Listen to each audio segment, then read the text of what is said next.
terima kasih. Sungguh besar kasih-Mu bagi kami ya Tuhan di pagi hari ini. Kami boleh merasakan pelukan kasih-Mu. Kami merasakan bagaimana kesetiaan Tuhan tidak pernah berhenti mengalir di dalam hidup kami. Tuhan, terima kasih Tuhan. Engkau sudah membawa kami sampai hari ini. Di penghujung hari-hari terakhir tahun 2025 ini. Kami terus diingatkan betapa besar kasih-Mu bagi kami. Biarlah melalui kekuatan kasih itu Tuhan, kami akan mampu melewati setiap tantangan pergumulan apapun. Bapa, berbicaralah Engkau di tengah kami pada pagi ini. Roh Kudus mengurapi kami semua. Berikan kami pengertian. Hamba berdoa biarlah lawatan Tuhan ada di tengah-tengah kami. Kehadiran Tuhan sungguh nyata menjamah kami semua. Hamba berdoa mematahkan setiap kuasa-kuasa kegelapan, roh-roh jahat yang mencoba mengganggu, mengalihkan pikiran kami dari Tuhan, mengalihkan hati dan perasaan kami dari firman-Mu. Saat ini kami sepakat menghancurkan setiap kekuatan iblis dalam nama Yesus Kristus. Tuhan, Engkau hadir di tengah-tengah kami. Terima kasih Bapa, di dalam nama Yesus Kristus kami berdoa. Haleluya. Yang percaya katakan, amin. Silakan duduk Bapak Ibu. Shalom, selamat pagi. Ya, puji Tuhan. Kita sudah masuk ke dalam minggu ketiga bulan Desember. Saya percaya semua sudah siap mau menyambut Natal ya. Kita akan Natal di tempat ini tanggal 24 hari Rabu ya. Hari Rabu kita akan Natal. Jangan lupa untuk mengundang teman-teman, saudara, keluarga, biar mereka mengalami dan merasakan kasih Tuhan melalui acara Natal tanggal 24 nanti. Baik, Bapak Ibu Saudara, di bulan Desember ini tema kita adalah tentang kasih ya. Bagaimana kasih Bapa yang menakjubkan, mengagumkan itu. Saya tidak tahu seberapa saudara memikirkan dan merenungkan tentang kasih dalam hidup saudara. Seringkali kita menganggap kasih itu sesuatu yang abstrak, ya. Kadang-kadang kita menganggap kasih itu adalah perasaan. Nah, ya. Saya merasa kasih gitu, perasaan. Betul. Kasih itu harus bisa dirasakan secara emosi. Tapi kasih bukan hanya emosi, saudara. Karena kalau hanya kasih itu hanya emosi saja, emosi saudara bisa berubah-ubah. Ya. Makanya banyak orang di dalam hubungan dengan sesama sering naik turun. Kenapa? Karena dia bisa mengasihi orang bergantung keadaan emosinya. Kalau emosinya atau mood istilahnya ya, moodnya lagi baik, wah dia kayaknya kasih banget sama pasangannya, kasih banget sama saudara seiman, kasih banget sama orang tua. Tapi kalau moodnya lagi nggak baik, ya misalnya dia habis di sekolah atau di kampus atau di kerjaannya lagi bete gitu, datang ke rumah, itu rasa kasihnya bisa berubah. Sama orang rumah juga bisa berbeda, saudara. Bisa tiba-tiba jadi ngambek, ngamuk, ya. Nah itulah kasih selalu dikaitkan hanya dengan emosi. Padahal sebetulnya tidak demikian. Nah pagi ini saya mau mengajak kita untuk merenungkan tentang makna kasih dengan tema kasih yang memulihkan dan menyembuhkan.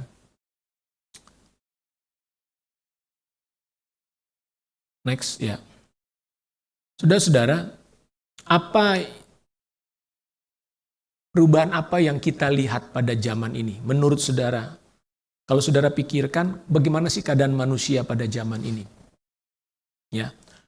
Apa yang berbeda mungkin dibandingkan 5 tahun yang lalu, 10 tahun yang lalu, ya. Coba saudara bayangkan 5 tahun yang lalu usia saudara berapa? 10 tahun yang lalu usia saudara berapa? Apa perubahan yang saudara lihat dalam kehidupan manusia? Ya, atau 30 tahun yang lalu? 30 tahun yang lalu saya sekarang usia 59 berarti 29 ya. 29. Masih semangat dengan semangat muda begitu ya. Penuh dengan semua angan-angan, cita-cita, kerinduan, harapan gitu ya. 50 tahun yang lalu, atau 100 tahun yang lalu di mana saudara belum lahir, saya juga belum lahir. Tapi kita bisa melihat, membaca dari dari tulisan-tulisan bagaimana kehidupan manusia 100 tahun yang lalu, bahkan 500 tahun yang lalu, 1000 tahun yang lalu. Kalau kita bandingkan dengan sekarang, mungkin kita akan mengatakan jelas berubah dong Pak. Beda dong Pak. Kenapa? Karena teknologi Pak, sekarang kita jauh lebih nyaman rasanya ya. Zaman saya masih SD, SMP, SMA, kalau kita mau berangkat ke sekolah pasti harus jalan kaki dulu. Kenapa? Sampai ketemu tempat bus atau ketemu angkot, harus jalan dari rumah. Tapi kalau sekarang, coba bayangkan, anak-anak mau sekolah ada jalan kaki? Enggak. Langsung dijemput depan rumah. Ada Grab, ada Gojek, atau kalau punya mobil. Jadi ada perbedaan, ya. Semua kayaknya lebih mudah sekarang. Secara ekonomi ada yang mengalami perubahan, perbaikan dan sebagainya. Dan itu semua juga menyebabkan perubahan di dalam cara kita berinteraksi dengan orang lain, ya. Dulu kita kalau mau ketemu orang harus janjian gitu ya, jauh-jauh hari janjiannya. Telepon itu susah saudara, nggak semua orang punya telepon. Nah, jadi kadang-kadang kita bisa datang ke rumah orang itu tiba-tiba aja gitu. Kenapa? Susah janjian kan? Dan itu surprise gitu ya. Rasanya sesuatu yang berbeda. Ada banyak perubahan yang dialami oleh manusia. Namun, di balik perubahan-perubahan yang terjadi dalam sejarah hidup manusia, ada seorang yang berhikmat, raja yang terkenal, mengatakan apa? Lanjut. Di dalam Pengkhotbah 1 ayat 9 sampai 10 dia mengatakan begini. Apa yang pernah ada akan ada lagi, dan apa yang pernah dibuat akan dibuat lagi. Tak ada sesuatu yang baru di bawah matahari. Adakah sesuatu yang dapat dikatakan, lihatlah ini baru. Tetapi itu sudah ada dulu, lama sebelum kita ada. Siapa yang mengatakan ini saudara? Raja Salomo, dia orang yang paling berhikmat. Dan menurut Raja Salomo, dia orang yang mengamati segala sesuatu. Dia bilang apa? Apa yang pernah ada sekarang, itu dulu udah pernah ada sebetulnya. Nggak ada yang baru-baru amat sih. Ya, nggak ada yang baru di bawah matahari ini. Lalu yang baru itu apa sebetulnya? Yang baru itu sebetulnya versinya, saudara. Ya, kita sekarang mengenal komputer. Makin canggih. Tapi sebetulnya dulu juga sudah ada komputer. Sebelum komputer ada, orang punya alat yang canggih namanya kalkulator. Betul nggak? Oh, dulu punya kalkulator keren banget ya. Bisa ngitung-ngitung macem-macem gitu ya. Punya kalkulator kecil aja sebesar ini. Apalagi anak SMA zaman dulu untuk menghitung matematika ada sinus, kosinus, tangen segala macam. Udah tinggal ada rumus-rumus. Jadi. Secara fungsi sama. Hanya lebih meningkat. Tapi apa yang itu ada dianggap baru udah ada zaman dulu. Kenapa? Ya karena kebutuhan manusia zaman dulu berbeda, saudara. Sebelum kalkulator orang untuk menghitung pakai apa, saudara? Sempoa. Itu alat hitung canggih loh. Ya. Orang bisa menghitung jumlah jutaan juga dengan alat yang sederhana itu. Mungkin ada di antara anak-anak di sini nggak tahu apa sempoa ya. Ada yang tahu sempoa apa? Hah? Tahu? Jangan-jangan nggak tahu sempoa apa itu sempoa ya? Udah nggak dijual juga kayaknya sekarang. Nah, itulah yang kita lihat. Ternyata sebetulnya, walaupun dikatakan kemajuan zaman, pada dasarnya ada hal-hal yang sebetulnya dulu juga sudah ada. Hanya sekarang beda versi aja. Ya, sama seperti aplikasi yang terus ditingkatkan versinya gitu ya. Dari versi 1, versi 2, versi 3 ya, sampai versi 10 misalnya. Tetapi pada dasarnya itu sudah ada. Nah, dalam hal penemuan tidak ada yang disebut baru, benar-benar baru. Yang ada hanyalah pengembangan dari apa yang sudah ada. Ternyata dalam hal sifat manusia juga ada yang selalu sama, saudara. Ada keadaan dalam diri kita yang tidak berubah. Dalam keadaan manusia secara umum. Apa yang dikatakan oleh Alkitab? Next. Yaitu dikatakan di dalam Roma 3 ayat 23.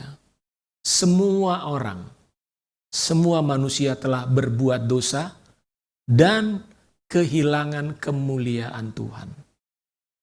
Saudara, dari zaman manusia pertama Adam sampai hari ini, inilah keadaan manusia nggak berubah, saudara. Sadarkah saudara bahwa manusia sampai hari ini, manusia di dalam dosa. Mau tinggal di mana, mau hidup di abad keberapa, firman Tuhan mengatakan semua orang telah berbuat dosa dan kehilangan kemuliaan Tuhan. Apa sih artinya kehilangan kemuliaan Tuhan? Itu berarti manusia hidup dalam kegelapan, saudara. Kegelapan di dalam pikiran, kegelapan di dalam hati. Pikiran manusia menjadi bodoh. Pikiran manusia penuh dengan kesia-siaan. Coba kita lihat apa yang terjadi di tengah-tengah zaman pada hari ini. Berapa banyak manusia hidup dalam kebodohannya.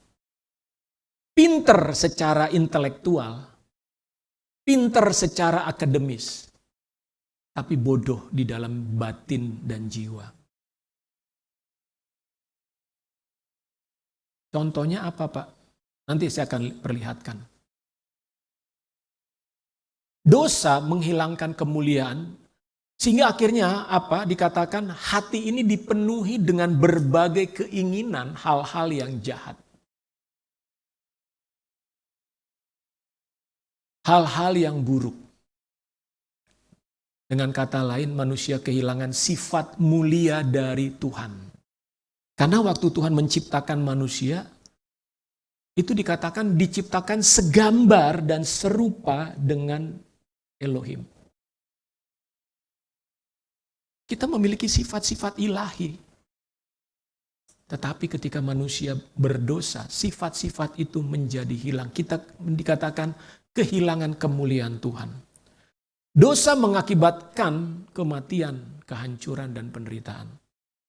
Kita akan coba lihat bagaimana Alkitab menggambarkan sifat manusia yang jatuh ke dalam dosa ini. Untuk kita renungkan pagi hari ini, ya. Kita baca dalam Roma 3 ayat 10 sampai 18, boleh tolong dibuka ayatnya. Roma 3 ayat 10 sampai 18. Kalau saudara membaca kitab Roma mulai dari pasal 1, di sana sebetulnya kita akan diperlihatkan tentang keadaan kebobrokan manusia, saudara. Roma 3 ayat 10 mengatakan apa? Seperti ada tertulis, tidak ada yang benar. Kalau dikatakan tidak ada yang benar, seorang pun tidak. Tidak ada yang benar. Manusia nggak ada yang benar semuanya. Satu pun nggak ada yang benar. Jadi orang nggak bisa mengatakan, aku lebih benar dibandingkan dia. Enggak, di hadapan Tuhan. Tuhan bilang nggak ada yang benar satupun. Semua bersalah di hadapan Tuhan, saudara. Dan itu sudah terjadi Sejak manusia pertama, Adam dan Hawa jatuh ke dalam dosa, sampai kepada hari ini. Bahkan bayi yang besok lahir pun, sebetulnya manusia, bayi yang baru lahir itu pun sudah tidak benar di hadapan Tuhan. Karena dosa yang ada dalam diri mereka. Lanjut, di dalam ayat 11. Tidak ada seorang pun yang berakal budi. Apa maksudnya berakal budi? Soalnya akal budi ini kan bicara tentang karakter. Ya, seorang yang mempunyai budi pekerti. Berarti kalau nggak ada yang berakal budi, manusia udah rusak. Lebih tegas lagi, bejat. Nggak bermoral. Apanya bejat? Ya lihat aja kelakuan manusia hari-hari ini. Dan itu sudah dituliskan dalam Alkitab ribuan tahun yang lalu, saudara. Artinya ini bukan sesuatu yang baru terjadi hari ini. Ini bukan perilaku manusia yang baru terjadi hari ini, enggak. Kebejatan manusia banyak sekali. Coba bayangkan seorang bapak memperkosa anaknya sendiri. Dibilang bejat enggak?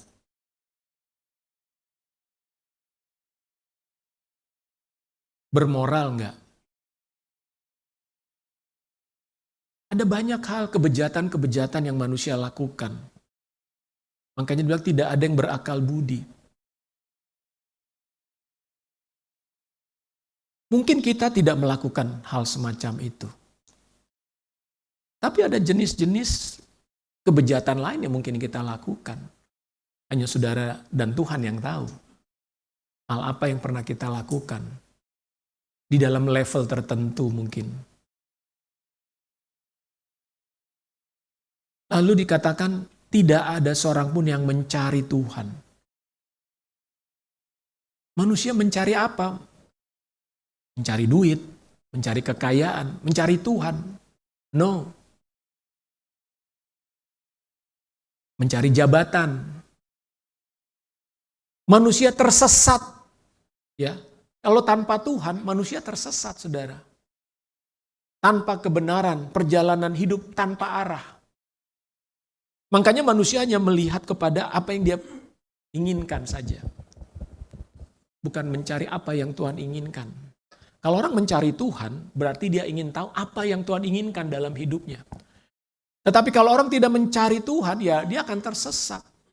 Karena Tuhan itulah menjadi panduan hidup kita. Apa yang penting dalam hidup kita, harusnya kita tahu lewat mengerti kehendak Tuhan. Tapi kalau orang tidak mencari Tuhan, ya yang dia cari apa? Ya apa yang dia pikir aja. Lalu selanjutnya, next ayat 12. Semua orang telah menyeleweng. Nah, kalau dalam bahasa Inggris keluar dari jalur, saudara. Menyeleweng itu keluar dari jalur. Ya, kalau keluar dari jalur, melanggar aturan nggak? Melanggar aturan.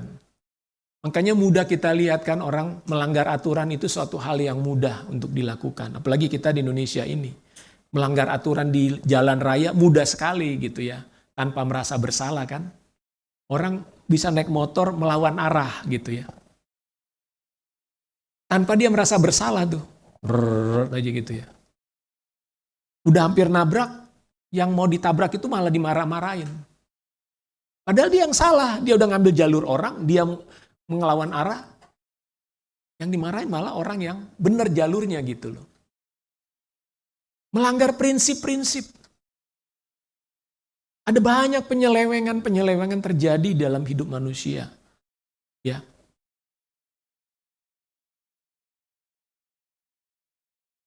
Salah satunya mungkin yang kita lihat adalah korupsi ya. Korupsi di negara ini begitu bebas. Sampai nggak bisa lagi membedakan ini korupsi apa enggak ya. Nggak tahu lagi bedanya. Kenapa? Karena begitu menganggap korupsi itu bukan lagi sesuatu yang aneh, sesuatu yang lumrah, sesuatu yang normal. Jadi banyak orang nggak tahu ini korupsi atau tidak. Apakah kita sedang melakukan tindak korupsi atau tidak, kita juga nggak tahu. Semua dianggap normal, melanggar, menyeleweng ya. Lanjut, apalagi di sana dikatakan, ini gambaran Tuhan tentang dosa. Ada satu lagi dikatakan, tidak ada seorang pun yang mencari Tuhan, semua orang telah menyeleweng, lalu semua tidak berguna. Coba ke ayat 12 tadi ya, ada bagian yang terlewat tadi. Mereka semua tidak berguna, kalau dalam bahasa Inggris unprofitable. Saudara, merasa hidup saudara berguna enggak? Bermanfaat enggak? Bermanfaat bagi siapa? Bermanfaat bagi diri sendiri? Atau bermanfaat bagi Tuhan? Bermanfaat bagi rencana Tuhan? Tidak memberi keuntungan, ya. Kalau tidak bermanfaat artinya tidak memberi keuntungan. Manusia, apa manfaatnya kata Tuhan? Karena banyak menghujat Tuhan, ya. Tidak memuliakan Tuhan, malah mendatangkan kerugian. Tidak ada yang berbuat baik, berbuat jahat. Kejahatan itu sesuatu yang mudah untuk dilakukan. Saudara, kejahatan itu ada yang namanya kejahatan kasar, ada yang kejahatan halus. Kalau kejahatan kasar itu gampang, apa itu? Copet, ngerampok, membunuh. Itu terang-terangan gitu ya. Tapi kalau kejahatan halus, itu sangat sulit dideteksi, saudara. Kejahatan tingkat tinggi namanya. Contohnya apa? Penipuan. Ya, berapa banyak orang mengalami tertipu kan? Penipuan itu kejahatan tingkat tinggi, saudara. Sulit dideteksi. Kenapa? Karena orang tidak pernah sadar dia tertipu setelah dia sadar bahwa dia ketipu. Korupsi itu kejahatan tingkat tinggi, saudara. Makanya yang namanya korupsi itu susah untuk ditangkap tuh susah. Karena itu sudah melibatkan sistem, melibatkan orang-orang tertentu, jaringan tertentu. Nggak bisa, itu nggak mudah diberantas. Canggih, ya. Apalagi kalau bicara penggelapan pajak misalnya oleh perusahaan-perusahaan tertentu. Wah, susah. Itu kejahatannya udah level tinggi, saudara. Makanya orang-orang melakukan kejahatan level tinggi itu susah ditangkap. Kalau maling mah gampang ditangkap, lihat ada CCTV langsung, gampang. Ya, pembunuh, pemerkosa, mudah ditangkap itu. Tapi namanya kejahatan tingkat tinggi nggak mudah, saudara. Itu butuh penelusuran, komputer segala macam sampai ketahuan. Oh, dia nih orangnya. Belum tentu dia juga, ada lagi orang lain yang menyuruh dia, ada lagi orang lain yang lebih tinggi lagi. Berlapis-lapis, saudara. Makanya kejahatan tingkat tinggi itu namanya kejahatan kerah putih, saudara. Itu bukan hal yang mudah untuk dibongkar. Nah, inilah kecanggihan manusia. Makin canggih teknologi, kejahatannya juga makin canggih. Lanjut apa lagi? Kerongkongan mereka, nah ini. Seperti kubur yang ternganga. Apa ini maksudnya? Rongkongan bicara apa yang keluar dari mulut kan? Kubur itu kan bicara tentang tempat apa? Mayat, bangkai, bau, busuk. Jadi apa yang keluar dari mulutnya adalah kebusukan. Apakah ada kebusukan pernah keluar dari hidup kita, dari mulut kita? Perkataan kita.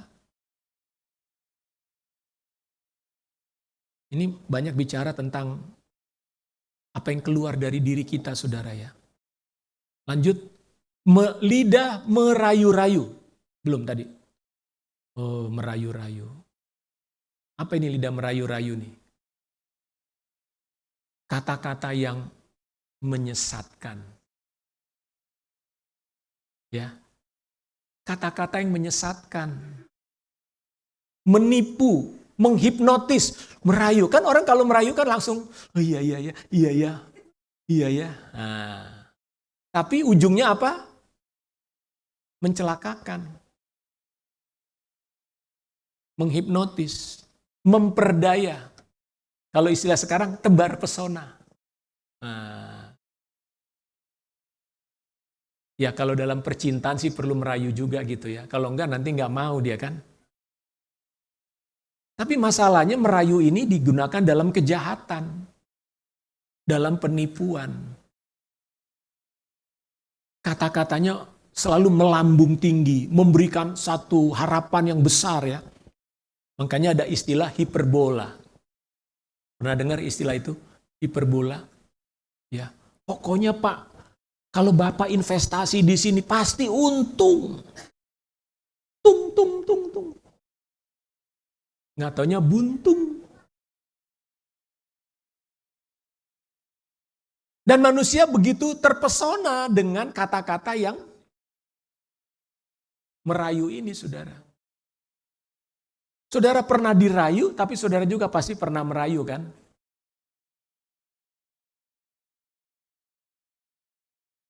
Kadang orang tua juga harus merayu anaknya kan. Udah ayo makan, makan. Nanti kalau kamu makan, papa beliin deh. Mama beliin deh. Nah itu kan rayuan kan? Tapi setelah makan langsung dibeliin nggak? Enggak juga gitu kan. Nah itu. Berarti kita pernah nggak melakukan lidah merayu-rayu nih? Pernah. Kita ngomong sesuatu, janji-janji, tapi nggak dikerjakan. Lalu yang selanjutnya dikatakan apa? Bibir mereka mengandung bisa. Mengandung racun. Aduh. Jadi kata-katanya itu mematikan, saudara. Merusak, menghancurkan, membunuh pelan-pelan. Waduh, kalau racun itu kan membunuh pelan-pelan kan?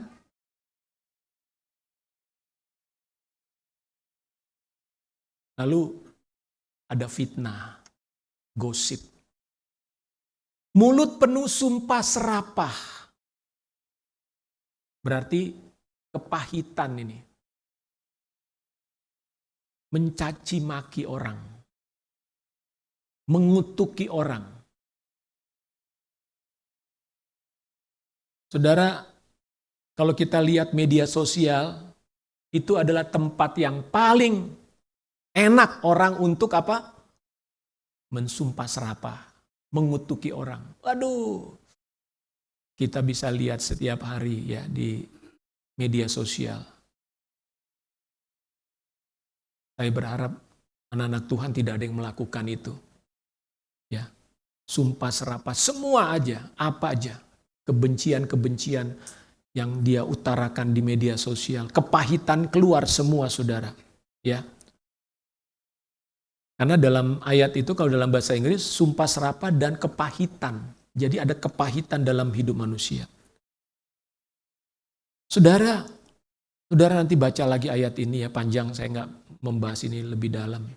Tetapi apa yang saya mau sampaikan adalah bahwa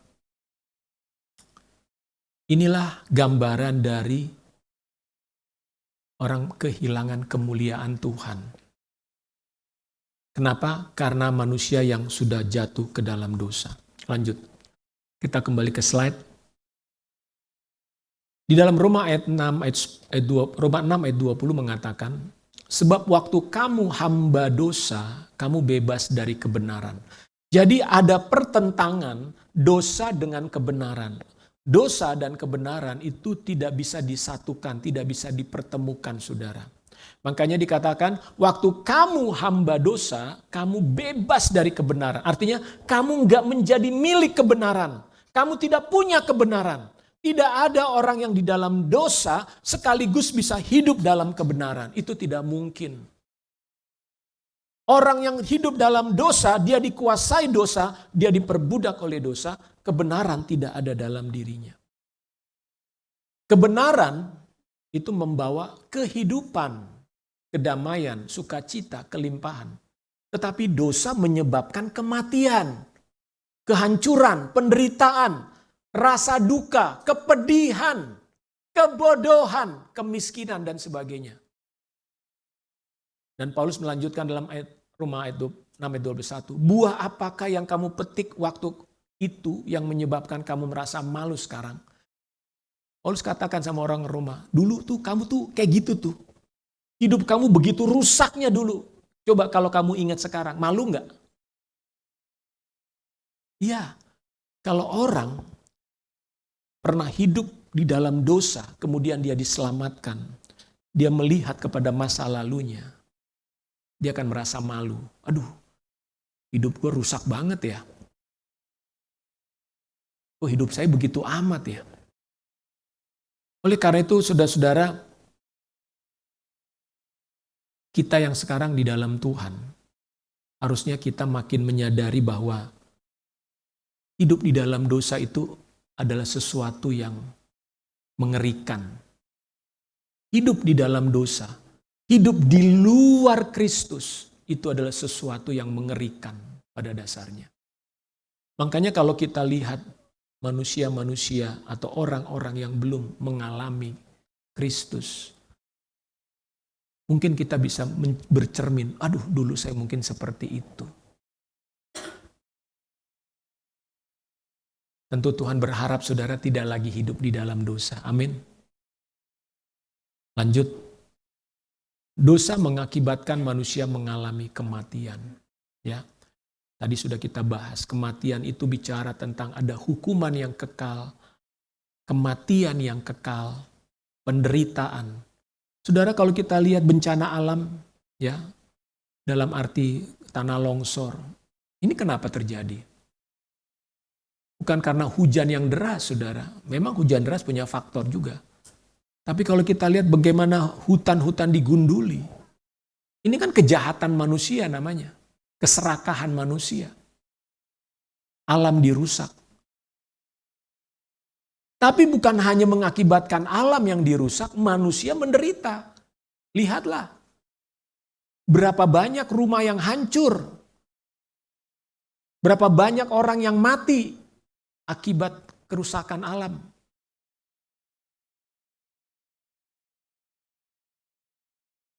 Apa yang bisa kita katakan di sini? Bahwa dosa mendatangkan kematian, penderitaan dalam berbagai macam bentuk, saudara. Termasuk sakit penyakit, peperangan, perceraian, perpisahan terjadi di mana-mana. Tapi kita bersyukur bahwa lanjut kita memiliki berita pengharapan, ya. Dunia bersuka cita harusnya. Karena 2000 tahun yang lalu ada berita kabar baik yang Tuhan sampaikan kepada manusia. Yesus datang. Untuk apakah Kristus datang? Dia datang untuk membawa berita pembebasan. Pembebasan manusia dari dosa. Pembebasan manusia dari penderitaan akibat dosa. Saya tidak tahu berapa banyak orang di dunia yang menderita hari-hari ini betul-betul ingin mengalami pembebasan dalam hidupnya. Karena pembebasan itu hanya dapat terjadi ketika orang mendengar Injil. Ya. Nah, Yesus adalah firman yang menjadi manusia, saudara.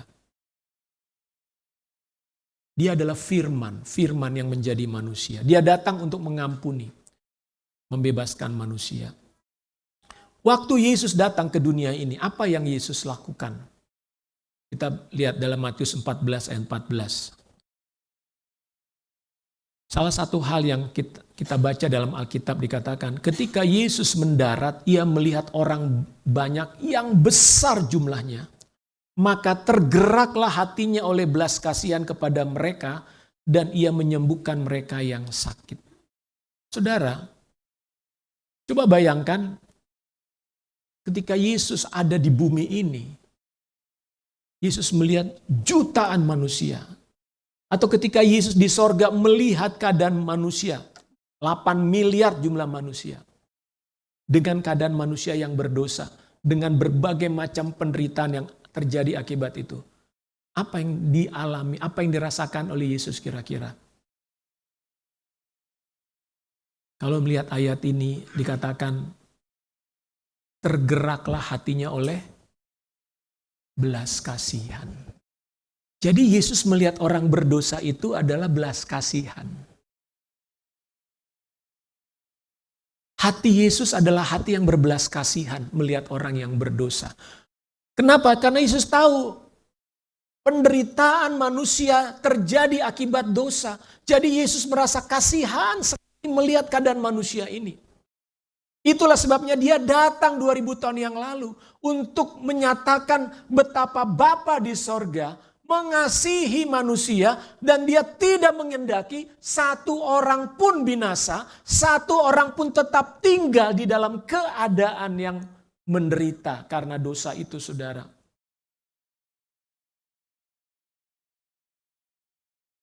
Dalam ayat yang lain kita lihat selanjutnya, Matius 9 ayat 36. Di sana dikatakan, melihat orang banyak itu, tergeraklah hati Yesus oleh belas kasihan kepada mereka, karena mereka lelah dan terlantar seperti domba yang tidak bergembala. Inilah manusia yang dilihat oleh Tuhan. Inilah keadaan manusia yang dilihat oleh Tuhan hari-hari ini. Apakah saudara merasa sedang menjadi orang yang terlantar? Hatimu terluka, hatimu penuh dengan kemarahan, kepahitan, menghadapi hari-harimu? Apakah engkau sedang merasa bahwa hidupmu penuh dengan perjuangan-perjuangan yang membuat engkau merasa tidak lagi berdaya? Ya. Kadang-kadang mungkin ada di antara saudara yang merasa, aduh kayaknya kalau bisa cepet aja dia dipanggil Tuhan. Ya. Terlalu berat, terlalu sakit kehidupan ini, ya, terlalu mengecewakan. Pagi ini saya mau katakan pada saudara, hati Yesus bagi saudara adalah hati yang berbelas kasihan. Hatinya adalah hati yang penuh dengan cinta. Dia tidak ingin menghukum, sekalipun saudara mengalami itu karena kesalahanmu, karena dosamu. Tapi Yesus tidak datang untuk menghukum saudara. Kadang kita berpikir gini, ya udah salah, hukum aja Tuhan, hukum aja tuh orang. Kalau kita melihat ada orang yang jahat, lalu kemudian dia mengalami kesusahan, mungkin dalam hati kita bilang apa? Syukurin, memang pantas dia tuh, harusnya begitu dia tuh. Tapi Tuhan gak begitu, saudara. Tuhan tuh gak begitu. Yesus tuh gak begitu. Yesus lihat penderitaan manusia karena kebodohannya. Yesus melihat penderitaan manusia karena dosa-dosanya. Tapi ketika Yesus melihat manusia yang menderita ini, yang ada di hati Yesus apa? Belas kasihan. Dan dia ingin menolong. Dia ingin menyelamatkan. Dia ingin memulihkan. Dia ingin menyembuhkan. Itulah hati Tuhan. Bukan udah menderita lalu sekalian aja dihukum. Biar tahu rasa. Biar tobat loh. Kira-kira gitu ya. Enggak. Tuhan justru menyatakan belas kasihannya, saudara. Apa yang kita lihat lebih lanjut, Yesus melakukan 3 hal. Ayat selanjutnya. Untuk pemulihan, penyembuhan, dan keselamatan bagi manusia. Di sini dikatakan, Yesus berkeliling ke semua kota dan desa. Ia mengajar dalam rumah-rumah ibadat mereka dan memberitakan Injil kerajaan, serta menyembuhkan orang-orang dari segala penyakit dan kelemahan. Saudara, biasanya kalau orang menderita, kita lagi menderita nih, entah sakit, entah mengalami begitu ya. Ya bencana mungkin, kecelakaan, apapun yang namanya penderitaan. Maka kita selalu berharap apa? Segeralah Tuhan tolong dan bebaskan, betul nggak? Tapi cara Tuhan nggak begitu. Dia nggak langsung, oke, langsung, enggak. Ada 3 hal yang kita lihat di sini. Yang pertama dikatakan, ia mengajar dalam rumah. Saudara, sebelum Tuhan melakukan mujizat, dia harus mengajar dulu. Kenapa Tuhan perlu mengajar? Karena manusia bodoh. Tuhan terjadi akibat ketidaktahuan dan ketidakmengertian saudara.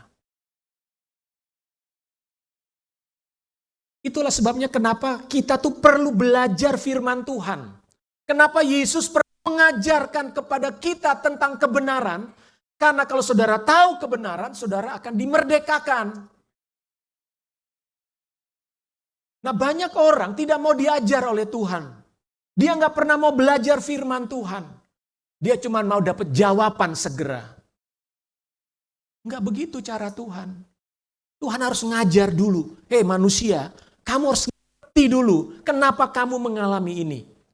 Apa firman Tuhan katakan tentang hidupmu.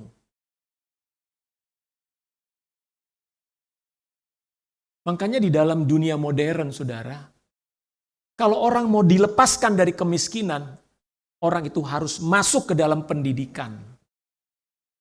Jadi kalau orang tidak mau sekolah, udah miskin gak mau sekolah, maka miskinnya akan 7 turunan.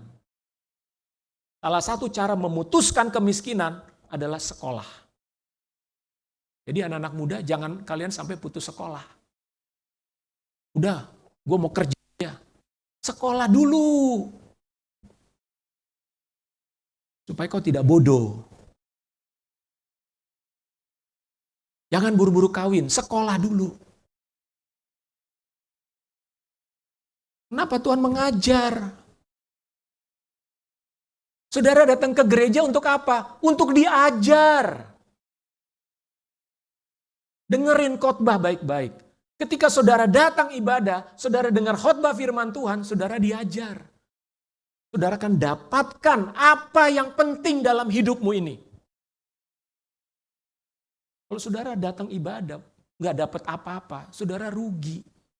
Kenapa? Berarti saudara nggak bisa keluar dari sebuah masalah yang sedang menghimpit hidupmu.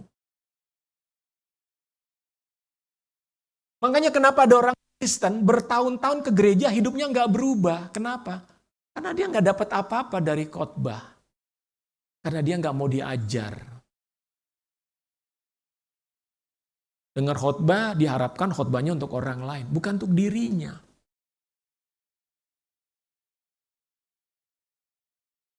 Yang rugi saudara, datang ibadah, saudara cuman absen doang sama Tuhan. Tuhan gue datang ibadah ya. Absen sama pendeta, Pak saya datang Pak. Bukan itu tujuannya saudara.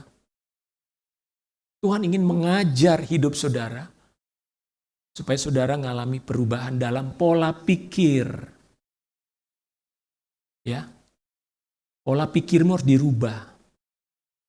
Sekolah, kuliah sampai orang kuliah S1, S2 kenapa? Untuk merubah pola pikir. Supaya dia keluar dari kebodohan, dia keluar dari kejahatan, dia keluar dari segala macam hal yang membelenggu hidupnya. Tapi pendidikan akademis tidak otomatis juga membuat orang berubah. Nah, makanya firman Tuhan itulah yang akan mengajar, mendidik ya. Makanya dalam Timotius Paulus berkata, setiap firman Tuhan itu berguna untuk apa? Mengajar, mendidik, mengubah perilaku orang. Mendidik orang dalam kebenaran. Nah, dalam sejarah misi, ya, para misionaris datang ke sebuah desa yang terpencil. Mereka melakukan 3 hal, saudara. Mereka akan membangun rumah ibadah, mengajarkan Injil, tapi yang kedua mereka akan membuka sekolah. Makanya biasanya sekolah itu dekat dengan gereja. Kenapa? Karena supaya jemaat datang anaknya kemudian sekolah. Baru kemudian mereka akan membuka rumah sakit. Jadi pelayanan misi dari zaman dulu biasanya gereja dibangun, rumah ibadah, sekolah sama rumah sakit, saudara. Supaya apa? Supaya masyarakat berubah cara berpikirnya. Dari kebodohan, dari kegelapan, dari kemiskinan, berubah menjadi hidup dalam kesejahteraan. Oleh karena itu, mau belajar firman Tuhan, amin? Ya, tekunlah belajar firman Tuhan. Saya mau mengajak seluruh jemaat Light City harus senang belajar firman Tuhan. Baca Alkitabmu baik-baik. Dengarkan khotbah hari Minggu. Catat kalau perlu, saudara. Ya, karena saudara datang ke gereja memang untuk belajar firman.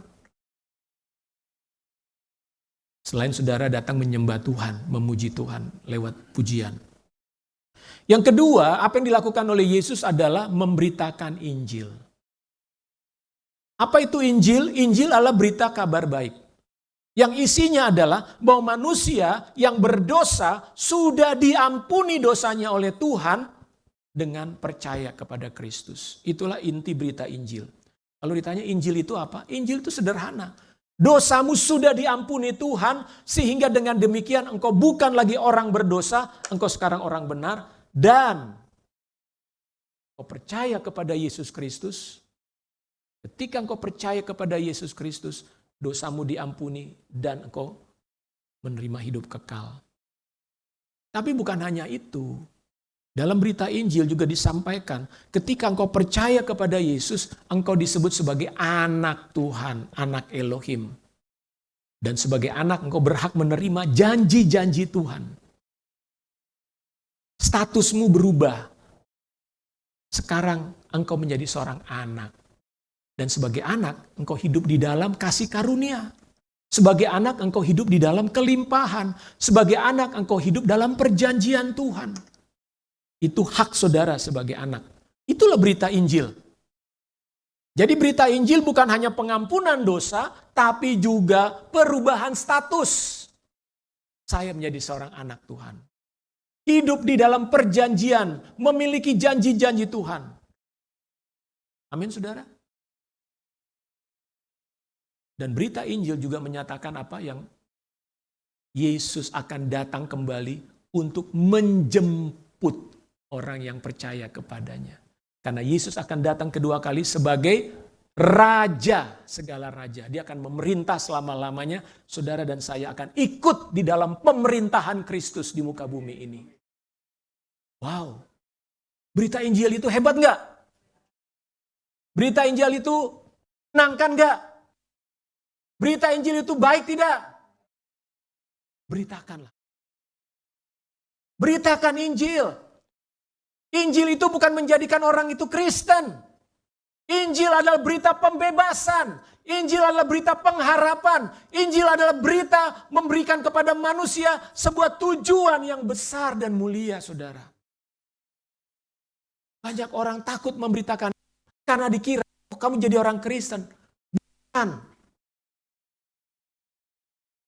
Tapi ketika orang mendengar isi berita Injil, oh, ini tuh berita Injil maksudnya. Ada sukacita di dalamnya, amin. Dan yang terakhir, Yesus yang pertama tadi mengajar. Yang kedua dia memberitakan Injil. Yang ketiga dia menyembuhkan. Saudara, kesembuhan, pemulihan itu adalah hasil akibat dari orang yang menerima pengajaran yang benar, percaya kepada Yesus, akan janji-janji Yesus, keselamatan, pengampunan, kesembuhan, mujizat. Itu janjinya kan. Ketika percaya kepada hal itu, maka kesembuhan terjadi, saudara. Kesembuhan itu adalah hasil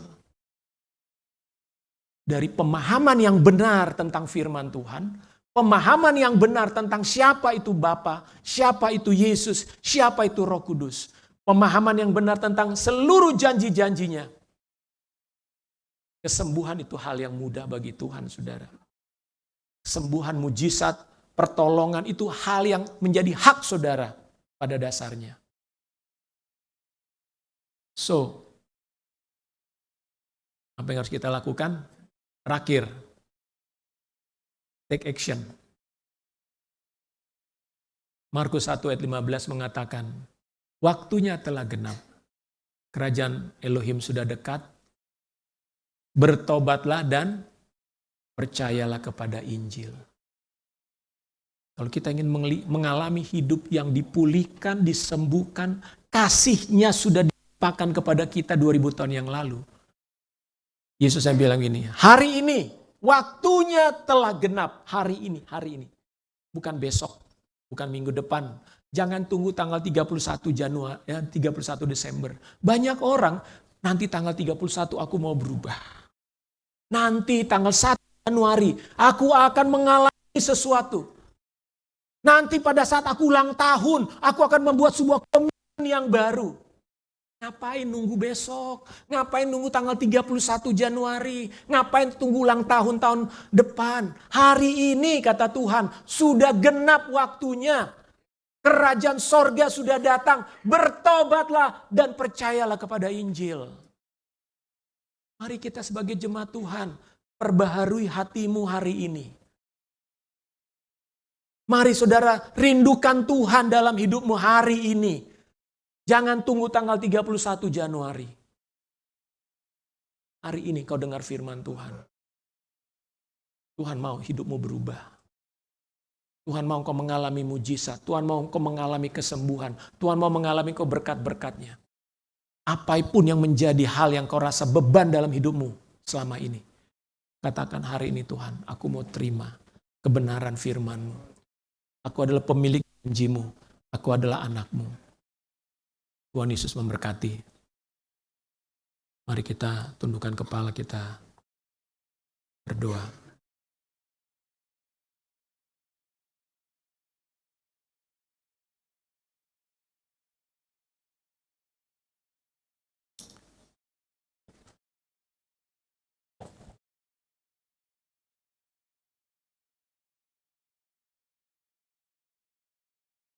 Kita nyanyi satu pujian, pengantar doa. Biarlah hati saudara terbuka kepada Tuhan pagi ini.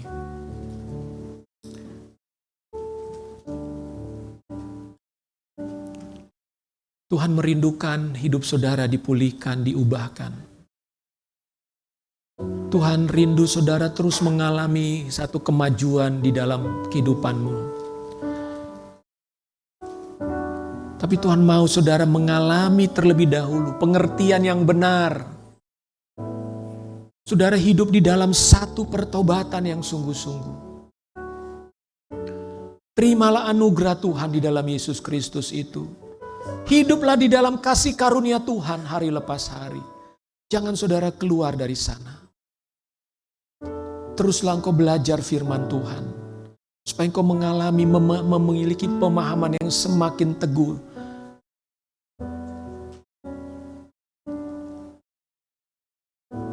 Kita nyanyikan pujian kasih dari surga. Kasih dari surga memenuhi tempat ini. Kasih dari Bapa surgawi. Kasih dari Yesus mengalir di hatiku, membuat damai di hidupku. Mengalir kasih dari tempat tinggi, mengalir kasih dari tata Allah Bapa. Mengalir, mengalir, mengalir dan mengalir, mengalir, memenuhi hidupku. Kasih dari surga, kasih dari surga memenuhi tempat ini. Kasih dari Bapa surgawi. Kasih dari Yesus mengalir di hatiku, membuat damai di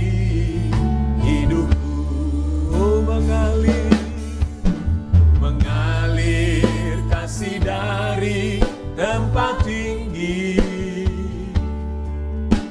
mengalir kasih dari tata Allah Bapa, mengalir, mengalir, mengalir dan mengalir, mengalir memenuhi hidupku.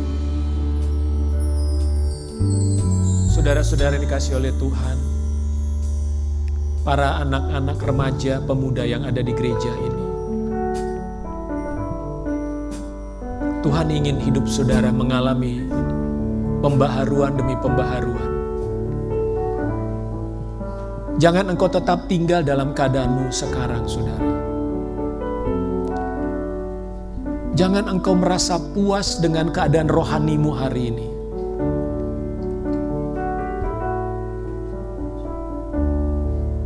Tapi kejarlah Tuhan. Rindukanlah Tuhan dalam hidupmu. Rindukanlah kebenaran, ajaran Kristus.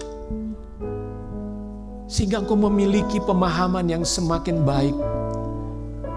Yang akan meneguhkan hatimu untuk melangkah.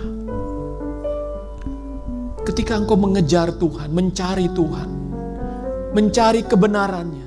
Firman Tuhan mengatakan, carilah dahulu kerajaan sorga dan kebenarannya. Ketika engkau mencari kebenaran Tuhan, hidupmu akan berubah. Hatimu akan berubah. Cara pandangmu, pola pikirmu akan berubah. Engkau akan mengetahui apa yang terutama dan terpenting dalam hidupmu. Engkau tidak akan lagi menyukai dengan tabiat-tabiat kedagingan. Engkau tidak akan lagi menyukai berbagai macam hal yang mungkin selama ini masih menjadi bagian dari hidup saudara. Maukah saudara hari ini berkata, Tuhan, biarlah kasih-Mu mengalir dalam hatiku, mengubah hatiku, mengubah pikiranku, menolong aku untuk mengerti apa yang terutama. First thing first. Utamakan hal-hal yang utama, saudara. Prioritaskan hal-hal yang terpenting saja. Jangan biarkan dunia ini menjerat hidupmu lagi. Jangan biarkan hal-hal yang jahat dari dunia ini merusak hidupmu, merusak hatimu, merusak jiwamu.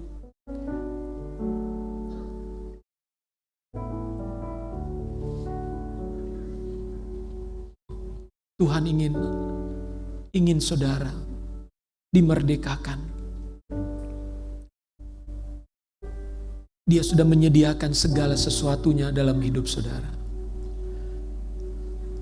Ambil komitmen pada pagi hari ini, saudara.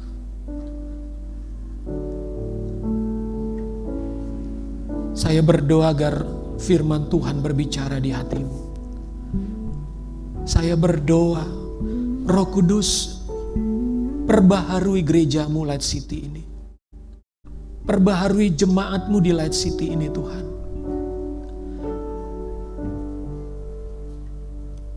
Biarlah gerejamu, jemaatmu Light City menjadi jemaat yang hidup. Jemaat yang mengasihi Tuhan. Mengasihi apa yang Tuhan katakan. Menjadikan Tuhan sebagai yang terutama dalam hidup mereka. Aku berdoa terjadi lawatan Tuhan yang membuat saudara tersungkur di hadapannya dan membuat engkau berkata, Tuhan, ini hidupku. Hidup yang kupersembahkan kepadamu. Karena engkau sudah mengasihiku. Yesus, engkau sudah mati dan bangkit bagiku. Yesus, engkau sudah menebus aku dengan darah yang mahal. Biarlah hidupku menjadi milik-Mu, Tuhan. Saya berdoa agar seluruh jemaat Tuhan di tempat ini mengalami Kristus secara nyata. mengalami Kristus secara nyata dalam hidup pribadi saudara.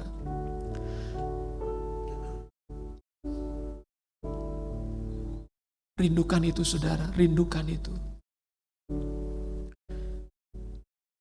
Kasih dari Yesus mengalir di hatiku. Kasih dari Bapa surgawi. Amin. Kasih dari Yesus mengalir di hatiku, membuat damai di hidupku. Mengalir kasih dari tempat tinggi, mengalir kasih dari tata abad Bapa. Mengalir, mengalir, mengalir dan mengalir, mengalir memenuhi hidup. Singer saja menyanyi. Saudara, saya mau berdoa. Engkau yang mau hari ini membuat sebuah komitmen yang baru kepada Tuhan. Saudara boleh tundukkan kepala, saudara tutup mata, saudara fokus saja kepada Tuhan. Jangan lihat saya. Tutup mata saudara, tutup mata saudara. Saudara fokuskan hati pikiranmu kepada Yesus. Apa yang kau butuhkan dari Tuhan hari ini? Hal pertama yang Tuhan katakan adalah engkau butuh kasih-Ku yang mengubah hidupmu. Engkau butuh kasih-Ku yang memperbaharui batinmu, yang memperbaharui jiwamu.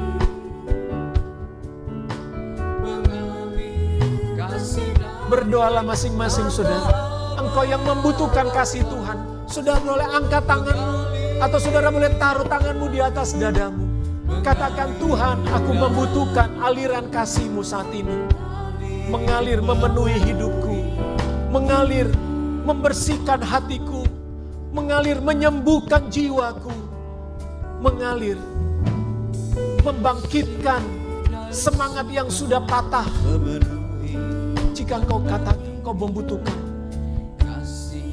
taruh tanganmu di atas dadamu. Saya mau berdoa bagi saudara. Tuhan, lihatlah anak-anak-Mu yang membutuhkan aliran kasih-Mu itu Tuhan. Bapa, biarlah Engkau menaruh lebih banyak kasih yang mengalir di hati mereka. Di dalam nama Yesus, Tuhan, Engkau berjanji, Engkau memberikan Roh-Mu dan firman-Mu seperti aliran-aliran air hidup itu ya Tuhan, yang membersihkan hati mereka dari segala kepahitan, kemarahan, kekecewaan, kebencian, yang membersihkan hidup mereka dari segala dosa, melepaskan dari segala ikatan-ikatan, kuasa-kuasa dunia ini. Di dalam nama Yesus Kristus, hamba berdoa, kuasa-Mu jamah dan turun atas mereka saat ini. Terima kasih Tuhan. Terima kasih. Terima kasih untuk pengampunan-Mu. Terima kasih untuk kasih-Mu. Terima kasih untuk kekuatan-Mu. Terima kasih untuk kesembuhan-Mu. Terima kasih untuk pemulihan-Mu. Terima kasih untuk berkat-berkat-Mu. Terpujilah Engkau Bapa. Biarlah berkat-Mu mengalir atas jemaat-Mu di tempat ini, atas setiap mereka yang datang dengan kehausan akan Tuhan. Di dalam nama Yesus Kristus. Terima kasih Bapa. Haleluya.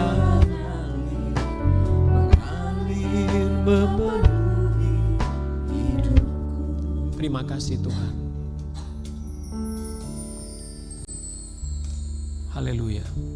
Saya mengundang yang akan berdoa syafaat.